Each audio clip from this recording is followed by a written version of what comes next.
तो जय शनिदेव दोस्तों, क्वेश्चन आंसर की सीरीज में आप सभी का स्वागत है। तो आज पहला कमेंट एक भाई का आया है कि मैं 2 ईयर से जाप करता हूँ और 1 ईयर से मानसिक जाप करता हूँ। 1 घंटे में आज्ञा चक्र पर बहुत प्रेशर होता है, जैसे फट जाए, और सर में झंझनाहट होता है जाप करते समय। प्लीज़ बताएं ठीक है या नहीं।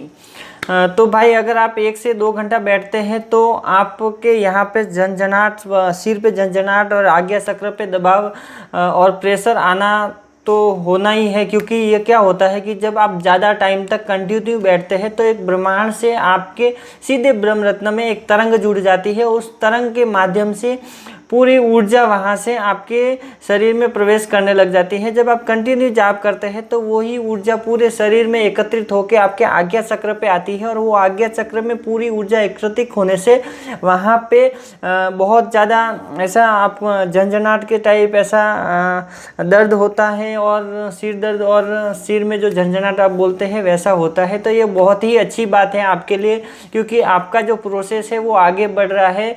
और मैं आपको एक सलाह देना चाहता हूँ कि आप मानसिक जाप 2 घंटा से 3 घंटा सिर्फ और सिर्फ मानसिक जाप करें। आप 2 से 3 महीने में आपकी थर्ड आई ओपन हो सकती है। तो आपके लिए बहुत ही अच्छा है, आप कंटिन्यू करते रहें। दूसरा कमेंट है कि भैया मंत्र जाप करते समय शरीर भारी हो जाता है और अपने आप ही हल्का हो जाता है, कृपया मार्गदर्शन दे। देखो क्या होता है कि जब आप मंत्र जाप करते हैं तो कभी कभी नेगेटिविटी आपके पास आ जाती है, कि जो कोशिश करती है कि आप जो जाप कर रहे हैं उस जाप को वो अपने शरीर पे ले सके और अपने मुक्ति की ओर वो बढ़ सके। तो जितनी भी जब भी कोई व्यक्ति जाप करता है, भक्ति के मार्ग पे चलता है, कि देवी देवताओं की पूजा पाठ करते हैं, तो वहाँ पर पॉजिटिविटी तो आती ही, साथ ही नेगेटिविटी आने के भी चांसेस रहते हैं। क्योंकि बहुत सारी नेगेटिविटी ऐसी रहती है कि जो जाप करना चाहती है, देवी देवताओं की पूजा पाठ करना चाहती है, फिर भक्ति करना चाहती है, तो उस नेगेटिविटी को वो जब वो जाप करते हैं तो उस नेगेटिविटी को भी पता चलता है कि यहाँ पे ये व्यक्ति जाप कर रहा है, तो वो वहाँ पे अट्रैक्ट करने की कोशिश करती है। तो उसके लिए आपको क्या करना है कि जब भी आप जाप करने के लिए बैठे तो सबसे पहले आपको प्रार्थना करनी है। जिस भी इष्ट देवता को मानते हैं, फिर कुल देवता को मानते हैं, तो पे उनसे प्रार्थना करनी है कि जो मैं मंत्र जाप कर रहा हूँ, ध्यान लगा रहा हूँ, जो मेडिटेशन कर रहा हूँ, उसमें किसी भी प्रकार की कोई भी नेगेटिविटी ना आए, उस नेगेटिविटी से मेरी रक्षा करे और सिर्फ मुझे पॉजिटिविटी ही प्रदान करे। ऐसा आपको करना चाहिए, ऐसी प्रार्थना करनी चाहिए, तो आपके साथ अच्छा हो सकता है। एक और कमेंट आया है कि अगर आसन गंदा हो जाए तो क्या उसे धो सकते हैं। तो हाँ भाई, अगर आपका आसन बहुत पुराना हो गया है तो आप उसको धो सकते हैं। धोने के बाद उसको गंगा जल के छींटे देकर उसको पवित्र कर सकते हैं, और फिर वापस से उसको यूज़ करके एक व्यवस्थित जगह रखें आप, जहाँ पे उसको यूज़ करने के बाद डेली आपको उसी जगह पे उसको व्यवस्थित रखना है, जहाँ पे कोई भी मलिनता उस तक पहुँच ना पाए। तो भाई आसन को धो सकते, कोई प्रॉब्लम नहीं है। एक दूसरा कमेंट है कि भाई मानसिक जाप करने के लिए माला ज़रूरी है क्या, क्योंकि माला से जाप स्लोली होता है। तो भाई अगर आपकी शुरुआत हो रही है, आप नए आप मंत्र जाप कर रहे हैं, तो आपको माला रखनी बहुत ही ज़रूरी है। भले ही आपके मंत्र स्लोली हो रहे हैं तो उससे कोई फ़र्क नहीं पड़ता है, क्योंकि सिर्फ और सिर्फ उस संख्या को पूरा करना वो मकसद नहीं है। आपको अच्छे से एक लय के साथ उस जाप को करना है। जितना जाप स्लोली और लय से करते हैं, आप एक ही लय से करते रहते हैं, तो उसमें आपको बेनिफिट बहुत ज़्यादा रहता है। उदाहरण के लिए मैं आपको बता दूं कि अगर आप किसी को फटाफट बोलते हैं या फिर बहुत ही जल्दी से बताते हैं तो किसी को समझ में नहीं आता है। आप किसी को फटाफट बुलाते हैं तो वो नहीं आते हैं। अगर उनको अगर प्रेम भाव से आप बात करते हैं, बताते हैं, तो जल्दी से ये चीज़ होती है। तो उसी प्रकार से ये भी कार्य करता है। और दूसरा बेनिफिट क्या होता है कि जब आप माला से जाप करते हैं तो जब मानसिक जाप करते हैं तो आपके शरीर के अंदर ऊर्जा प्रविष्ट होती है, और साथ ही साथ जब आप माला जैसे ही माला घूमती है तो पूरी माला के आजू बाजू से जाप निकलता है। जितने भी उसके अंदर जो मन के रहते हैं उस मंत्र से ऊर्जा निकलती है, और वो ऊर्जा आपके चारों ओर बिखरती है, जिससे कि आपके जो कमरे का जो वातावरण है वो पूरी तरह से शुद्ध हो जाता है और स्वस्थ हो जाता है। और वहाँ पे हमेशा ही पॉजिटिविटी आती है, नेगेटिविटी आने के चांसेज कम रहते हैं। तो आप माला का उपयोग ज़रूर करें शुरुआत के टाइम पे, फिर अगर आप बाद में नहीं करते हैं तो कोई प्रॉब्लम नहीं है, ऐसा कोई ज़रूरी नहीं है। अगर आप चाहते हैं कि आप ऐसे ही जाप करें तो ऐसे ही आप जाप कर सकते हैं, कोई प्रॉब्लम नहीं है, लेकिन माला से करेंगे तो आपको ही बेनिफिट ज़्यादा मिलेगा। और एक भाई का कमेंट है कि भाई मैं दोपहर में 2 से 3 बार जाप के लिए बैठता हूँ, तो क्या हर बार दीपक अगरबत्ती करना है?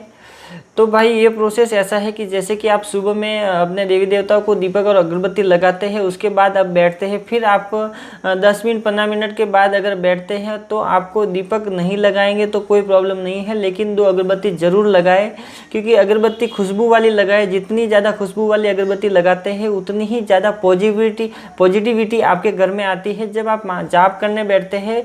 और तो अगर पॉजिटिविटी आपके घर के अंदर, आपके रूम के अंदर ज़्यादा है तो आप ज़्यादा समय तक बैठ पाते हैं, ज़्यादा समय तक आपका ध्यान लगता है और ज़्यादा समय तक आप मेडिटेशन और ये सब मंत्र जाप कर सकते हैं। तो उसके लिए आपको प्रॉब्लम नहीं होती है। और नेगेटिविटी जब होती है तो आप ज़्यादा टाइम तक नहीं बैठ पाते हैं। तो ये आप दीपक नहीं जलाएंगे तो चलेगा, लेकिन 2 अगरबत्ती ज़रूर लगा के बैठे और अपने इष्ट देव से प्रार्थना ज़रूर करें। एक भाई का और कमेंट आया है कि भैया मैं मंगलवार और शनिवार को बालाजी का जाप करता हूँ, तो क्या 7 दिन में 2 दिन जाप करता हूँ तो क्या मैं सफल हो सकता हूँ?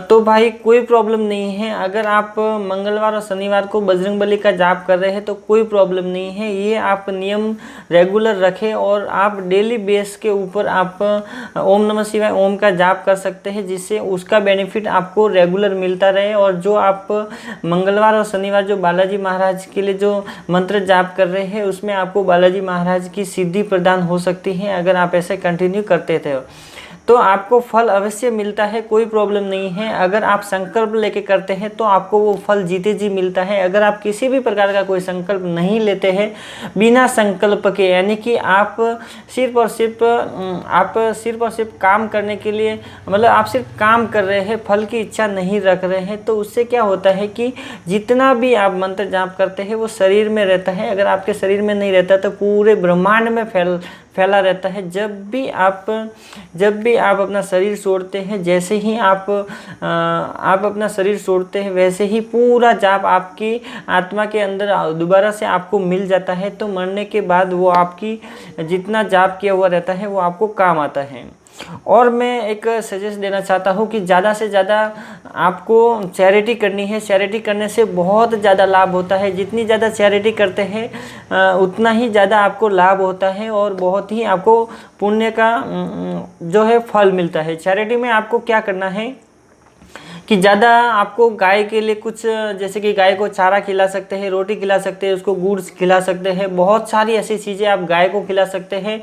उसके लिए आप एक प्रण ले सकते हैं, जैसे कि मंगलवार को, सोमवार को, रविवार को, ऐसा। फिर कुत्ते को रोटी खिला सकते हैं,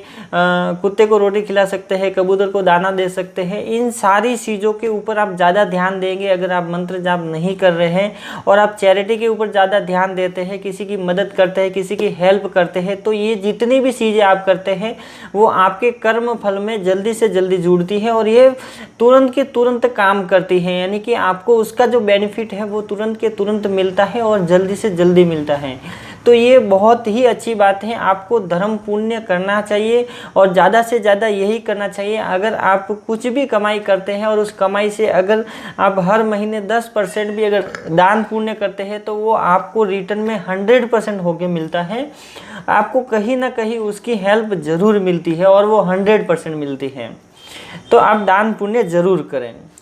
तो दोस्तों बस आज के लिए इतना ही। वीडियो अच्छी लगी तो लाइक कीजिएगा, शेयर कीजिएगा अपने दोस्तों के साथ। अगर आप मेरे चैनल पे नए तो चैनल को सब्सक्राइब कीजिएगा। अगर आपके मन में भी किसी भी प्रकार का कोई भी डाउट या कोई भी सवाल आपके मन में है तो वीडियो के नीचे कमेंट कर सकते हैं। मैं इसके ऊपर वीडियो बनाने की कोशिश हालांकि मैं वीडियो बनाता हूँ और डेली बेस के ऊपर आपको वीडियो बना के आपके कॉमेंट का रिप्लाई ज़रूर करूँगा। तो जय शनिदेव दोस्तों।